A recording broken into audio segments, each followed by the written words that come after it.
नमस्कार दोस्तों, हमने ग्रुप के बारे में पढ़ दिया था। पूरी डिटेल क्लासेस आपको 3 क्लासेस हमने ली थी और तीनों में पूरी जितनी भी जानकारी है, जितने भी आपके जिस हिसाब से क्वेश्चन बनते हैं उसके बारे में भी हमने 1-2 क्वेश्चन डिस्कस किए थे।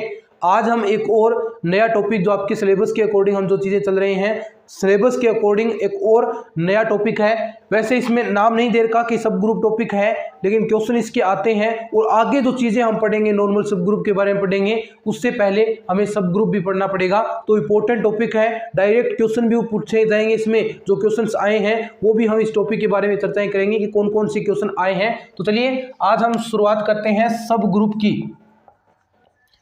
एक ही लेक्चर के अंदर इसे हम कंप्लीट भी कर लेंगे। सब ग्रुप क्या होता है, लेकिन उससे पहले दोस्तों सब ग्रुप से पहले एक और छोटा सा टॉपिक और है कि कॉम्प्लेक्स ऑफ ए ग्रुप। चीजें समझिएगा, कॉम्प्लेक्स ऑफ ए ग्रुप कुछ नहीं है, सिंपल सी चीजें हैं। ग्रुप का कॉम्प्लेक्स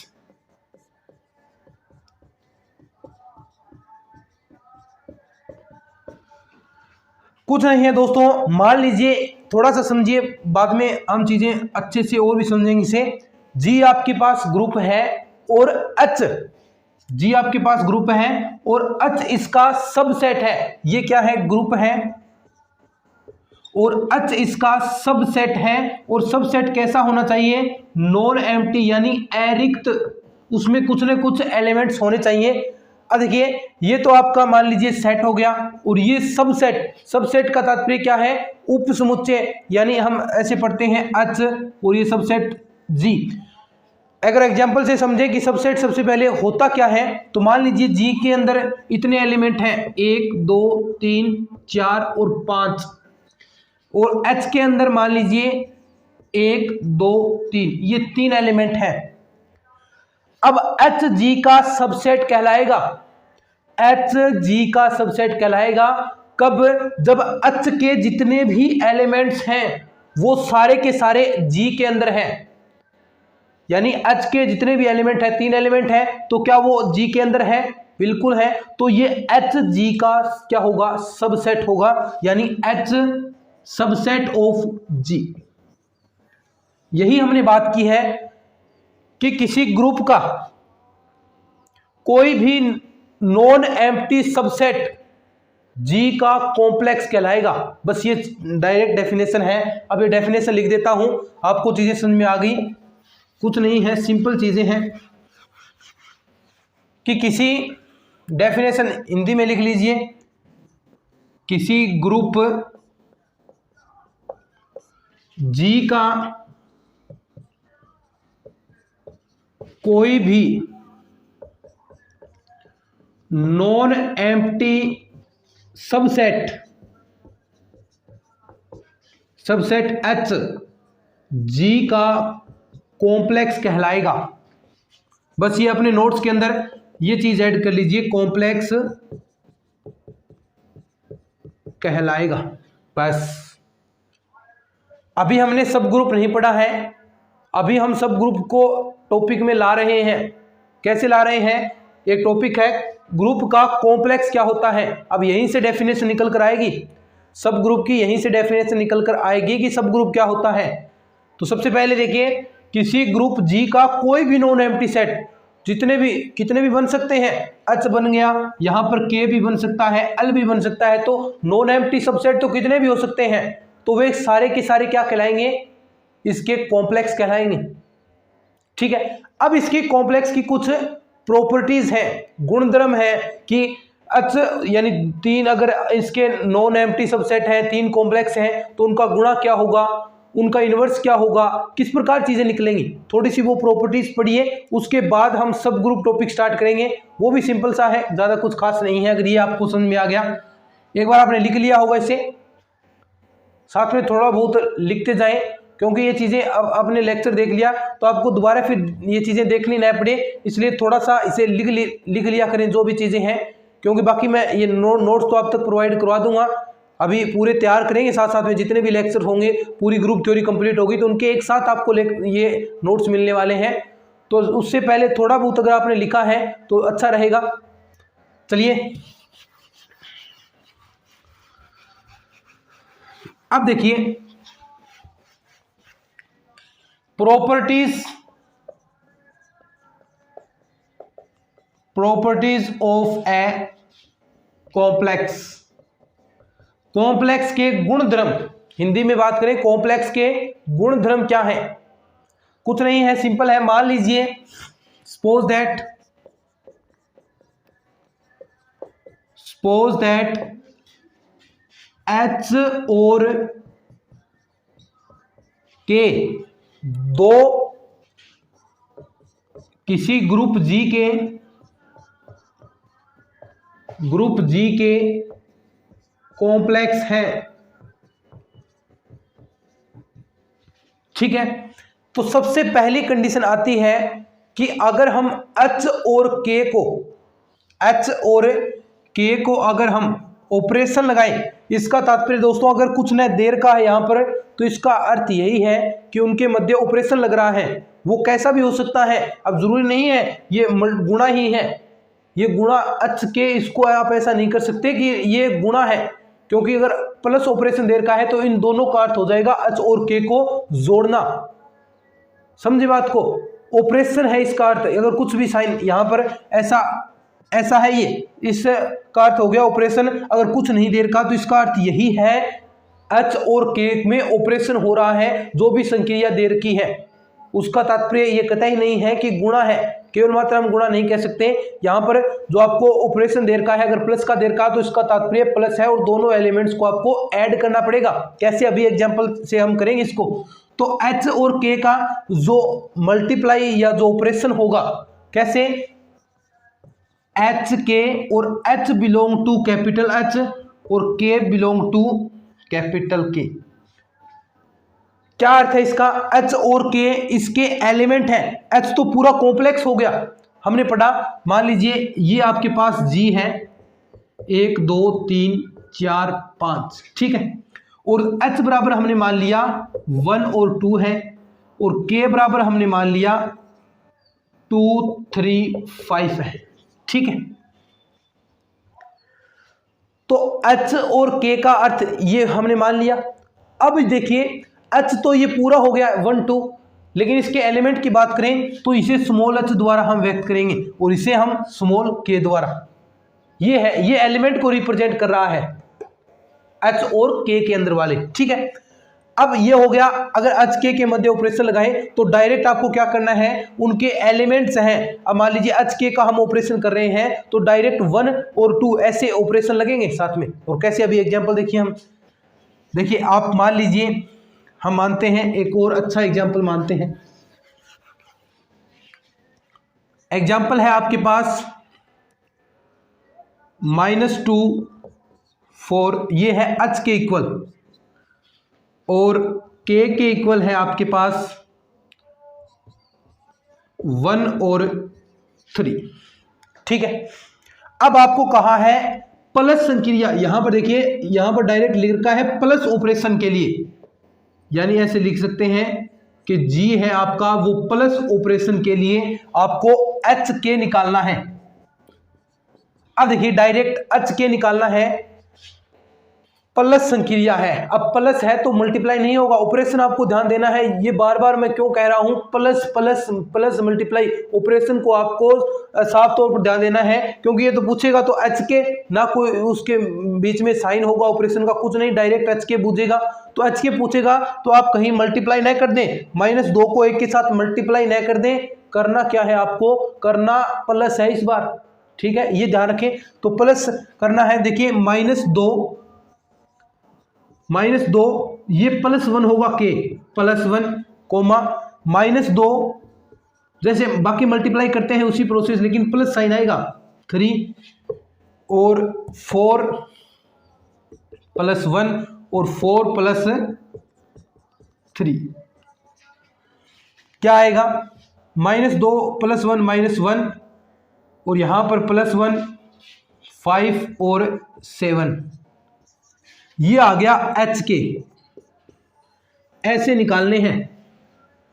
अगर यहां पर ही आपको दूसरा एक चीज और पूछ ले कि बताइए H इनवर्स क्या होगा, H इनवर्स पूछ लिया आपसे, दूसरा क्वेश्चन, पहले आपसे H के मल्टीप्लाई कराया, अब आपसे H इनवर्स पूछ लिया। तो H इनवर्स का अर्थ क्या है कि प्रत्येक अवयव का inverse H inverse belong to capital H, बस यही है। अब देखिए H इनवर्स का तात्पर्य क्या है, आपको पता है, अच्छे से हम चीजें पढ़ चुके हैं। इनवर्स एलिमेंट, किसी भी अवयव का जो इनवर्स है वो क्या होगा, अगर प्लस संक्रिया देर की है, अगर प्लस ऑपरेशन देर का है तो उसका इनवर्स, उसका जो साइन परिवर्तित हो जाएगा, यानी प्लस, अगर प्लस ऑपरेशन देर का है तो देखिए इनवर्स एलिमेंट का तात्पर्य क्या हुआ कि ऐसा एलिमेंट है जिसके साथ हम ऑपरेट करें तो उसका तत्समक हमें प्राप्त हो जाए। तो जो आपका प्लस ऑपरेशन है उसके लिए तत्समक क्या होता है, जीरो प्राप्त करना है। मान लीजिए 2 है तो 2 से 0 हमें प्राप्त करना है,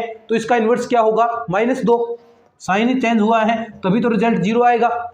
लेकिन यदि मल्टीपल ऑपरेशन है, गुणन संक्रियाएं हैं, यहां पर तो प्लस था लेकिन अगर गुणन संक्रिया दे दे तो उसमें उसका जो तत्समक एलिमेंट है उसका आइडेंटिकल एलिमेंट क्या होता है, 1। तो 2 का क्या करें कि इसका 1 रिजल्ट आ जाए, किससे मल्टीप्लाई कराएं, तो 1/2 गुणा के लिए उसका नीचे हो जाएगा 1/2 में हो जाएगा, डिवाइड के अंदर हो जाएगा। 2 है तो 1/2, अगर 3 है तो 1/3, 1/3 का क्या हो गया, इनवर्स हो गया। और एडिशन संक्रिया के लिए उसका साइन चेंज हो जाएगा केवल मात्र। तो अब आपसे पूछा है कि H का इनवर्स आपको निकालना है, तो बताइए आप मुझे क्या आएगा। ये आपके पास H है, साइन आपको डायरेक्ट अब क्या करना है, साइन चेंज करना है। -2 को आप क्या कर देंगे, +2, और 4 को क्या कर देंगे, -4। और ऐसे ही अगर आप K इनवर्स निकालते हैं तो K इनवर्स में भी आपको साइन ही चेंज करने हैं, -1 और -3। ऐसे मल्टीप्लाई होंगे और ऐसे डायरेक्ट क्वेश्चन पूछे जाते हैं दोस्तों, डायरेक्ट क्वेश्चन आएंगे ऐसे कि H के निकालिए, H के ये होगा। क्योंकि मैंने आपसे कह दिया क्वेश्चन ग्रुप थ्योरी में से 5 से 6 क्वेश्चन आते हैं और सिंपल क्वेश्चन आते हैं, ज़्यादा हार्ड नहीं है, बस शर्तें आपको ये चीज़ें याद रखनी है। मानते हैं थ्योरी का पार्ट है, ज़्यादा कुछ इसमें समझाने वाली चीज़ें नहीं है, लेकिन फिर भी इसमें आपको चीज़ें समझनी है और बार बार ये लेक्चर्स देखिए ताकि आपको ये चीज़ें याद हो जाएं। ये चीज़ें याद करना जरूरी है क्योंकि डायरेक्ट आपसे पूछेगा कि निम्न में से सत्य कथन कौन सा है। तो सत्य कथन आप कब बता पाएंगे, जब आपको चीज़ें याद की हैं, आपने क्लासेस देखी हैं, क्लासेस बार बार सुनिए इन क्लासेस को, तब जाकर ये चीज़ें आपको कंठस्थ हो जाएंगी। और अच्छे से नोट्स प्रिपेयर कर लीजिए अपने, जो भी चीज़ें लिख रहा हूँ साथ साथ में ये चीज़ें लिखते रहें, वीडियो को पॉज करते रहें और साथ साथ में चीज़ें लिखते रहें ताकि किसी प्रकार की आपको दिक्कत न रहे। तो लिखना चाहते हैं वो लिख लीजिए एक बार, या फिर स्क्रीनशॉट लेकर आप बाद में भी लिख सकते हैं, ठीक है। अब इसके बाद 1-2 और प्रॉपर्टीज हैं इंपॉर्टेंट, चलिए।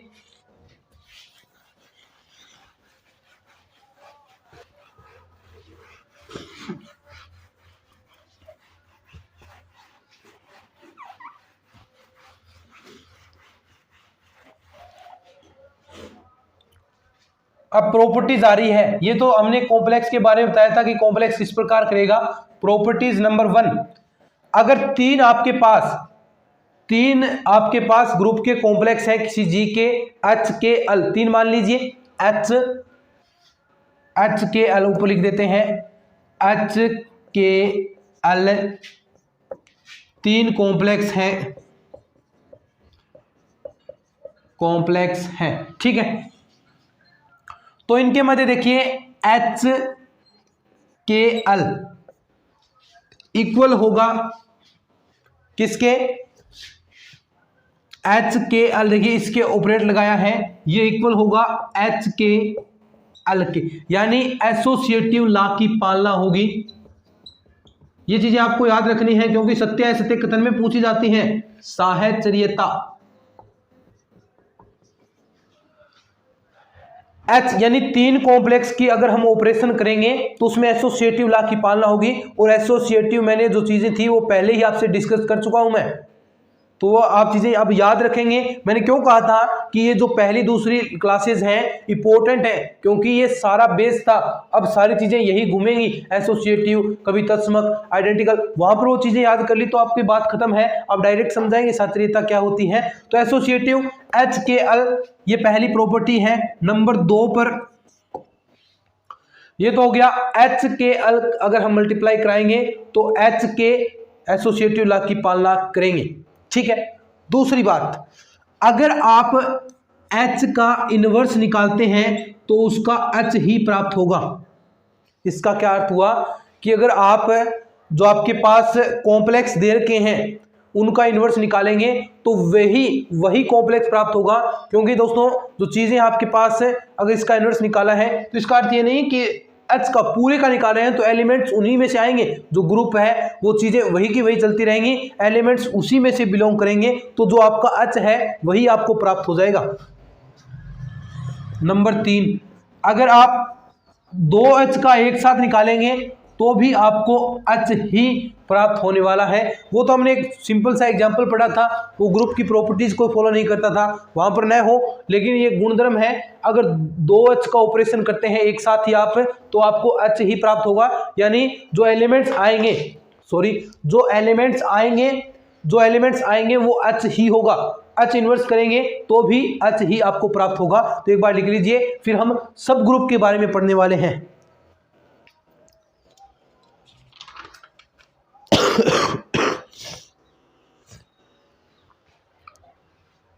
एक प्रॉपर्टी आप वो जो हमने पढ़ी थी वो प्रॉपर्टी भी लिख लीजिए कि HK का आप इनवर्स निकालते हैं तो K इनवर्स H इनवर्स।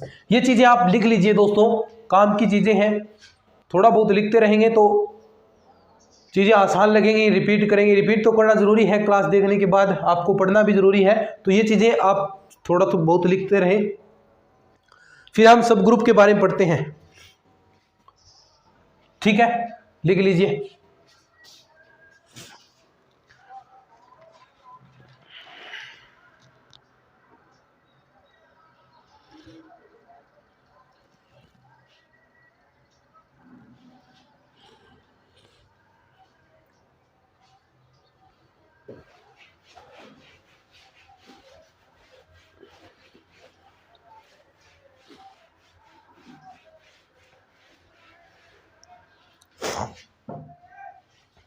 चलिए, सब ग्रुप कुछ नहीं है, अभी हमने कॉम्प्लेक्स के बारे में पढ़ा। सिंपल सी चीजें हैं कि सब ग्रुप क्या होगा कि मान लीजिए किसी ग्रुप, एक मिनट डेफिनेशन लिखिए फिर चीजें हम समझते हैं। किसी ग्रुप G का कोई अरिक्त उपसमुच्चय, जो हमने अभी पढ़ी थी नॉन एम्प्टी सबसेट, कॉम्प्लेक्स के बारे में पढ़ चुके हैं। नॉन एम्प्टी सबसेट H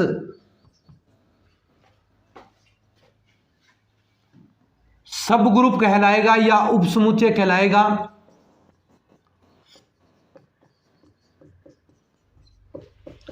कहलाएगा यदि नंबर 1 कंडीशन, दो चीजें हैं, 2 लाइनें आपको स्टेटमेंट याद रखने हैं, डायरेक्ट आप कर पाएंगे।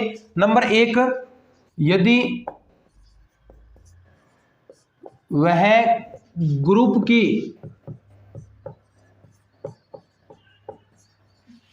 संक्रिया के लिए क्लोज्ड हो। ये चीजें आपको याद रखनी है। क्लोज्ड का अर्थ संवृत हो, यानी संवृत की प्रॉपर्टी आपको पता है, हम पहले ही डिस्कस कर चुके हैं कि क्लोज्ड क्या होता है।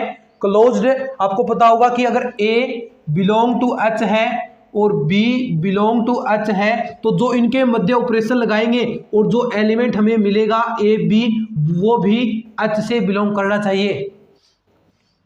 समझी बात को कि पहली कंडीशन है, 2 कंडीशन इसके अंदर, कि किसी ग्रुप G का कोई अरिक्त उपसमुच्चय नॉन एम्प्टी सबसेट उसका सब ग्रुप कहलाएगा यदि नंबर एक कंडीशन क्या है कि यदि वह ग्रुप की संक्रिया के लिए जो भी ग्रुप के अंदर ऑपरेशन लगे हैं प्लस का लगा है यानी या फिर वो दुगना कर रहा है, जो भी ऑपरेशन दे रखा है उस ऑपरेशन के अकॉर्डिंग वह क्लोज्ड की प्रॉपर्टी को फॉलो करे।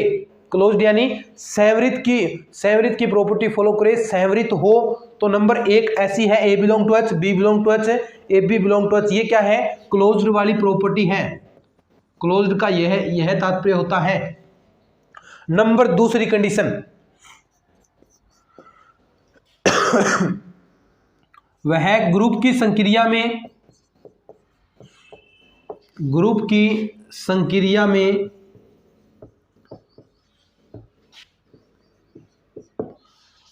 ग्रुप की प्रॉपर्टी को फॉलो करे, यानी वह ग्रुप होना चाहिए। जो ग्रुप की प्रॉपर्टीज हैं कौन कौन सी, उसका आइडेंटिकल एलिमेंट मौजूद होना चाहिए, उसका इन्वर्स होना चाहिए, एसोसिएटिव लॉ की पालना करें, तो वो भी ग्रुप की प्रॉपर्टी को फॉलो करे।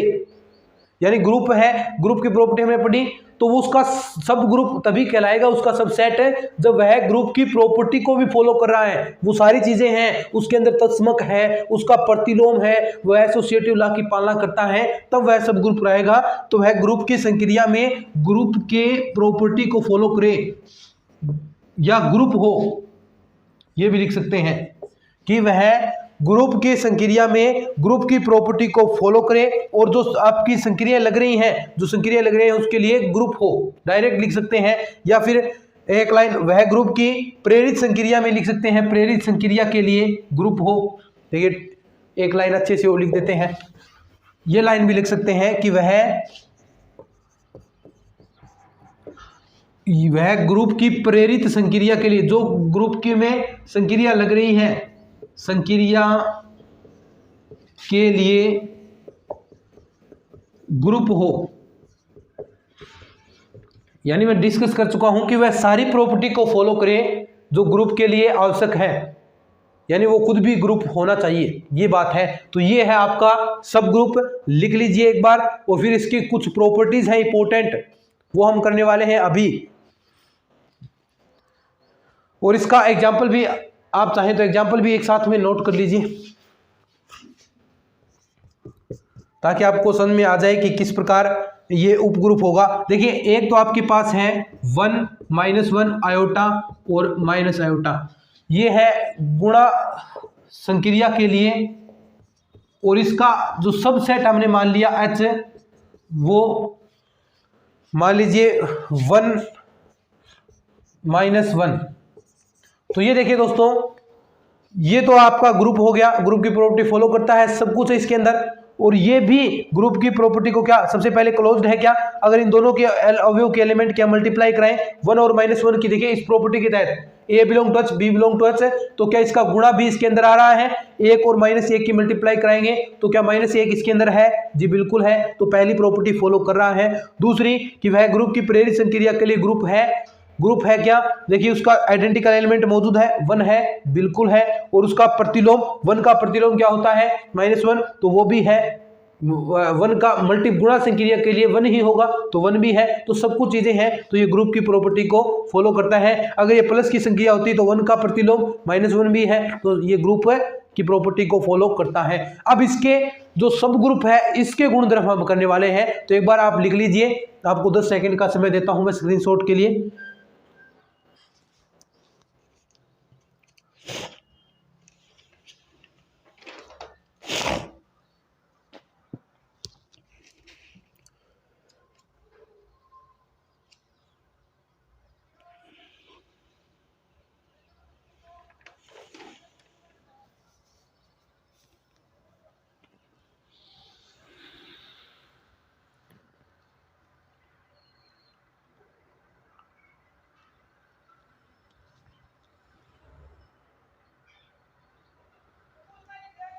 ठीक है,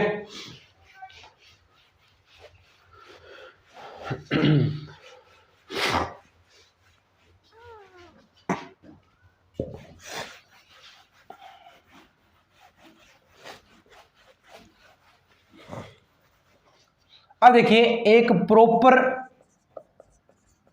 एंड इम्प्रॉपर, इसमें से प्रश्न आया था दोस्तों, प्रॉपर एंड इम्प्रॉपर सब ग्रुप। क्या होता है? सबसे पहले देखिए दोस्तों, कोई भी सब ग्रुप है जिसकी कोटि 2 या 2 से बड़ी है, यानी किसी सब ग्रुप के अंदर 2 से अधिक एलिमेंट है, यही एग्जांपल मान लीजिए 1 - 1 आयोटा,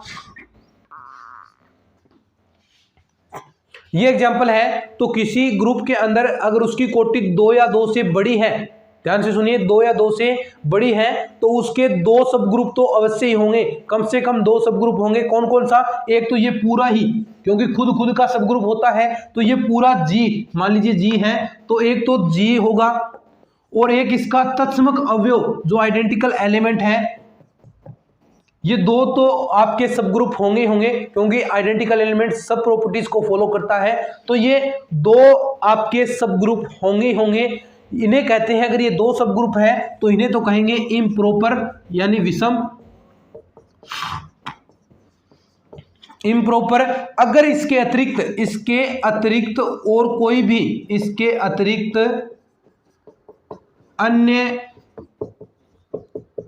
कोई भी सब ग्रुप है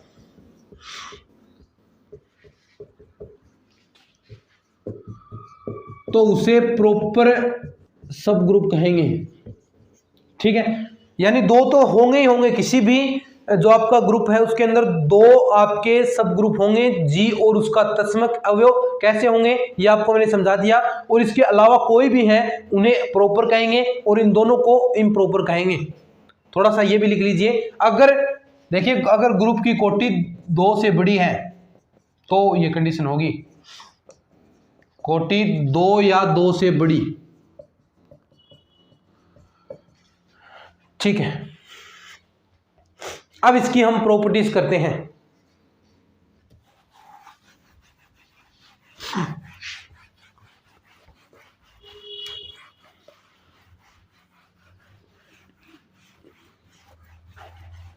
अब डायरेक्ट मैंने कहा कि आपको क्वेश्चन आएंगे सत्य है, असत्य है, कौन सा कथन है, तो डायरेक्ट क्वेश्चन आते हैं कि निम्न में से कौन सा सत्य कथन है। तो वो चीजें अब आपको डायरेक्ट याद रखनी है बस, और कुछ इसमें प्रूफ करनी नहीं है। बीएससी लेवल पर हम चीजें प्रूफ करते हैं थ्योरम में, क्योंकि एग्जाम में थ्योरम में प्रूफ करनी आती है, लेकिन यहाँ पर डायरेक्ट स्टेटमेंट पूछे जाते हैं, तो बेवजह की चीजें हम क्यों करें। ठीक है, अब देखिए ये प्रॉपर्टीज आप नोटबुक में अच्छे से लिख लीजिएगा। प्रॉपर्टीज ऑफ सब ग्रुप।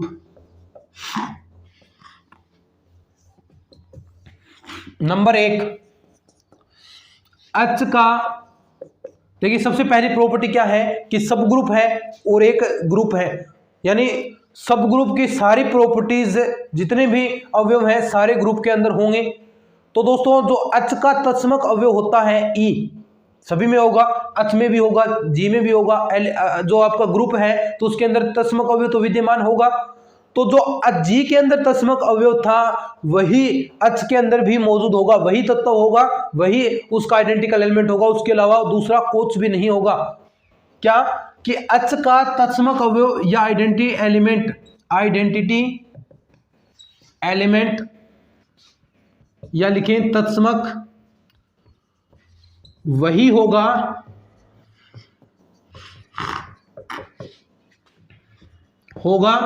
जो जी का तत्समक है या जी का आइडेंटिकल एलिमेंट है। नंबर 1 बात साथ साथ में लिखते रहें, ये स्टेटमेंट डायरेक्ट पूछेगा कि हाँ बताइए निम्न से सत्य कथन कौन सा है, तो ये डायरेक्ट पूरा का पूरा स्टेटमेंट आपको मिलेगा कि H का आइडेंटिकल एलिमेंट वही होगा जो जी का आइडेंटिटी एलिमेंट है। सत्य असत्य कथन ऐसे आते हैं दोस्तों। नंबर 2, H का प्रतिलोम या इनवर्स। अब इनवर्स वाली बात, उसका आइडेंटिटी एलिमेंट वही है तो इनवर्स एलिमेंट भी वही होगा। H का प्रतिलोम या इनवर्स एलिमेंट वही होगा जो G का इनवर्स है। साथ साथ में लिखते जाए, इनवर्स है। नंबर 3, अब देखिए जो कोटि थी H के किसी अवयव की कोटि, हमने ऑर्डर पढ़ दिया पिछली क्लास में कि ऑर्डर जो अवयव का ऑर्डर से क्या तात्पर्य है, अवयव की कोटि से तात्पर्य क्या है कि वह न्यूनतम संख्या जिससे अगर हम ऑपरेट कराएं तो उसका तत्समक अवयव हमें प्राप्त हो जाए। हमने पढ़ा था 1 की पावर n बराबर e आ जाए, तत्समक एलिमेंट आना चाहिए, तो n उसकी ऑर्डर कहलाएगी। तो H के किसी अवयव की कोटि या ऑर्डर, कोटि या ऑर्डर वही होगी जो इस अवयव की जी के अंदर है, जो इस अवयव की जी के अंदर है। बस ये 3 स्टेटमेंट है। अभी 1-2 चीजें और हैं, वो भी आपको याद करनी है, अच्छे से लिख लीजिए, फिर हम 1-2 चीजें और हैं वो भी पढ़ते हैं। वीडियो को पॉज करके लिख लीजिएगा, लिखना जरूर है इन चीजों को। अब देखिए, अब सब ग्रुप की एक और डेफिनेशन हम पढ़ने वाले हैं कि अगर वो प्रॉपर्टी फॉलो करेगी तो वो भी सब ग्रुप होगा। कैसे है देखिए, यदि कोई ग्रुप जी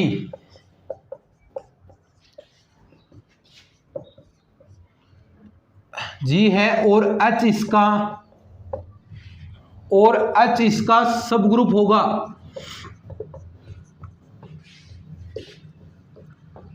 होगा यदि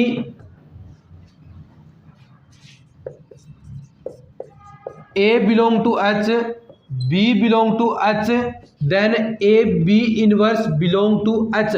अगर ऐसी प्रॉपर्टी फॉलो करती है तो उसका सब ग्रुप होगा। याद रखनी है डेफिनेशन, थोड़ा सा आपको मैं समझा भी देता हूं इसका प्रूफ है। A belong to H, B belong to H है तो A B इनवर्स, अब देखिए B इनवर्स है, यहां पर डायरेक्ट A B नहीं है, A B इनवर्स है, तो इसका अर्थ क्या है देखिए दोस्तों, अब आपको पता होगा A belong to H है और B belong to H है, ठीक है। ऐसे करेंगे तो हम A B belong to H आएगा, ये है आएगा। अब बताइए मुझे, क्या बी इनवर्स एच से बिलोंग करेगा या नहीं करेगा? क्या बी इनवर्स एच से बिलोंग करेगा या नहीं करेगा? क्योंकि अवयव है तो उसका प्रतिलोम भी तो उसके अंदर मौजूद होगा, तो बी इनवर्स भी बिलोंग टू एच है और ए बिलोंग टू एच है। अब क्या सब ग्रुप होने के लिए उसकी क्लोज्ड प्रॉपर्टी फॉलो करेगा? तो सब ग्रुप होने के लिए क्लोज्ड प्रॉपर्टी फॉलो करेगा तो A B inverse belong to H, तो ये इसका पहली कंडीशन होगी। अगर हम मानते हैं कि ये सब ग्रुप है तो ये प्रॉपर्टी फॉलो करी।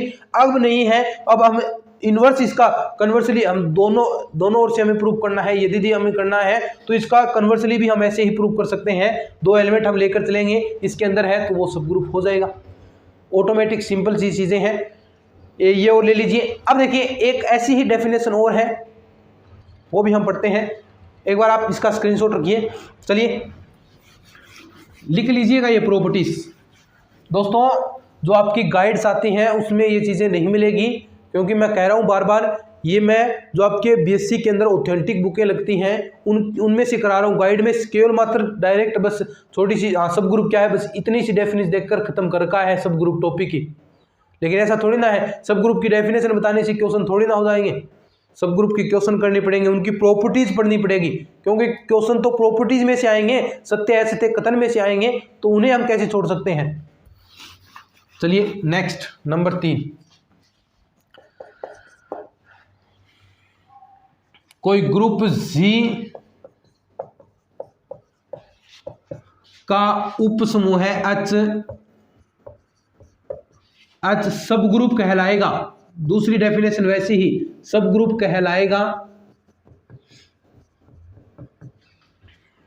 कहलाएगा यदि A बिलोंग टू H है, B बिलोंग टू H है, तो A B belong to H होगा। बस पहले इनवर्स वाली थी, लेकिन अब डायरेक्ट भी A B है तो भी वो क्या कहलाएगा, इसका सब ग्रुप कहलाएगा। ये भी एक छोटी सी डेफिनेशन है, इसको भी लिख लीजिए। अब देखिए नंबर 4, जो इसका सर्वनिष्ठ है, यानी जो इसका एक यूनियन होता है, एक कॉमन चीजें होती हैं। यानी अब किसी ग्रुप जी के दो उप समूहों, अब देखिए उप समूह यानी सब ग्रुप दे रखा है पहले ही, दो सब ग्रुप दे रखे हैं आपको, H1 और H2 का सर्वनिष्ठ, यानी इनमें से जो कॉमन हम निकालते हैं, एक यूनियन होता है सर्वनिष्ठ, आपको पता होगा ऐसा साइन कॉमन निकालने वाला, सर्वनिष्ठ भी क्या होगा, सब ग्रुप होगा। मतलब अगर ये G आपका सब ग्रुप है और ए का आपके पास H1 और H2 है जो बिलोंग्स टू G है, तो इनका सर्वनिष्ठ H1 H2 भी क्या कहलाएगा, आपका सब ग्रुप होगा। ये डायरेक्ट स्टेटमेंट पूछते हैं। तो ये है दोस्तों सब ग्रुप की प्रॉपर्टीज, जितनी भी प्रॉपर्टीज बनती हैं मैंने सारी की सारी आपको कराई हैं। इनसे चीज़ें बाहर कुछ भी नहीं जाएंगी, क्योंकि हमने ये ऑथेंटिक बुक से चीज़ें पढ़ी हैं, नए के गाइड से हमने जो बीएससी की चीज़ें हैं उनसे पढ़ी हैं। अब इनके क्वेश्चन कैसे आते हैं वो भी हम डिस्कस करेंगे, पहले हम टॉपिक को कंप्लीट कर रहे हैं। चलिए अब इसके बाद जो टॉपिक आएगा वो साइक्लिक ग्रुप, चक्रीय ग्रुप क्या होता है, इंपॉर्टेंट टॉपिक है, उनमें से क्वेश्चन आते हैं। कोसेट आएगा, उसमें से क्वेश्चन पूछे जाते हैं, तो सारे हम करने वाले हैं। चलिए आज के इस वीडियो में इतना ही, धन्यवाद।